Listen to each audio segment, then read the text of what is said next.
a natural labour and delivery. In this video, I'm going to show you how a natural birth is a normal birth and give you some ideas about natural birth as opposed to medicalised birth.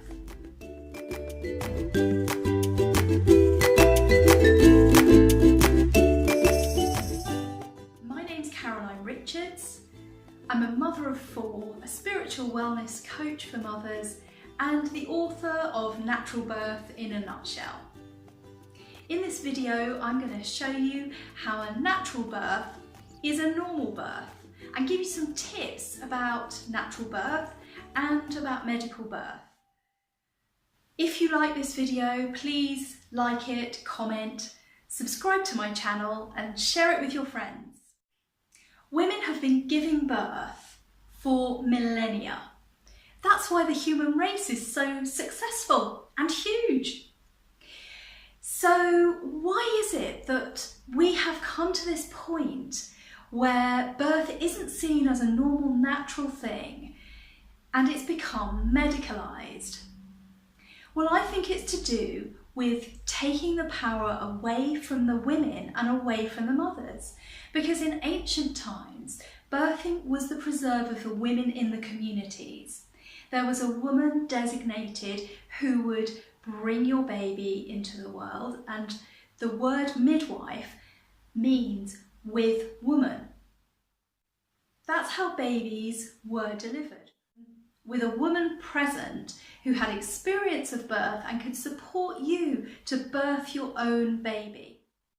Currently across the world, caesarean rates are rocketing. In Turkey, they are 50%.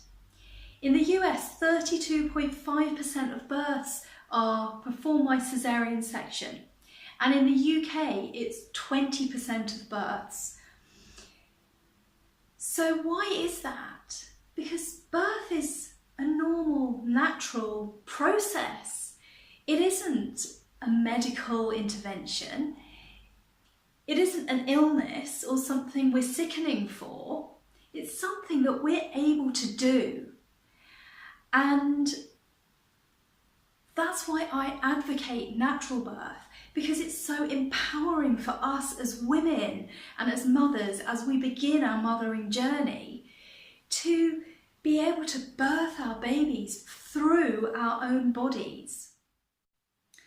When we get involved in the medical version of birth, our power is taken away from us, and we often can get involved in a cascade of interventions because the medical method is all about time frames, and birth happens in its own sweet time.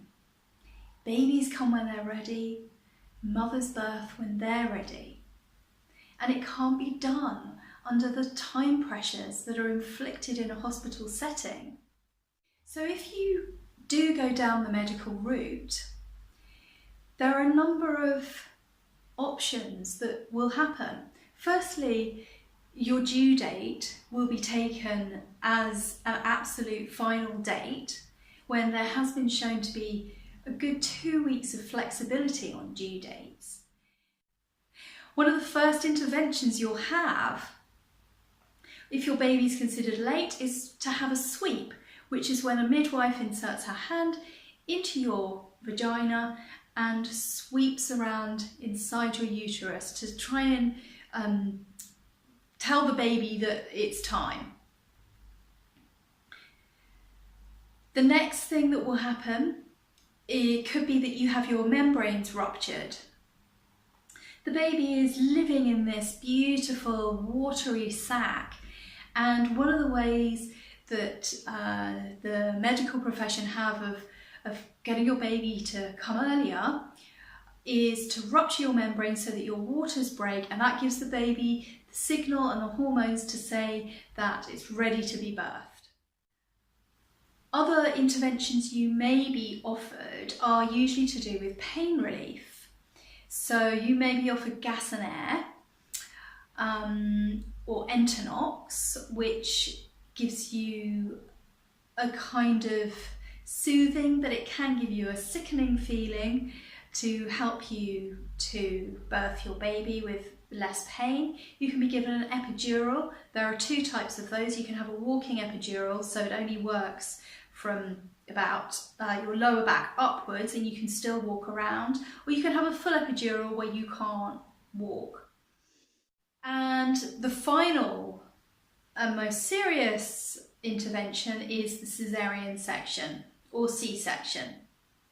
This can be done on an emergency basis if you've been labouring for a very long time, or it can be done as an appointment if you are deemed to be unable to birth vaginally because of medical issues.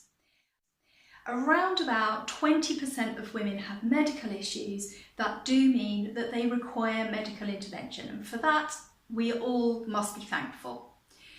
However, that leaves 80% of us who are able to birth naturally. So I would advocate natural birth because I've had 4 and it's the most wonderful and thrilling and awe-inspiring experience of my whole life. So the question should not be why have a natural birth? The question is, why would you not have an experience that is thrilling and uplifting and enlightening? I hope you've liked this video and found it useful. If you have any questions on any other topics relating to pregnancy, birth or motherhood at any stage of the journey, then please do comment below and I will make you a video. Please like the video, comment, share it with your friends and subscribe to my channel. Thank you for watching.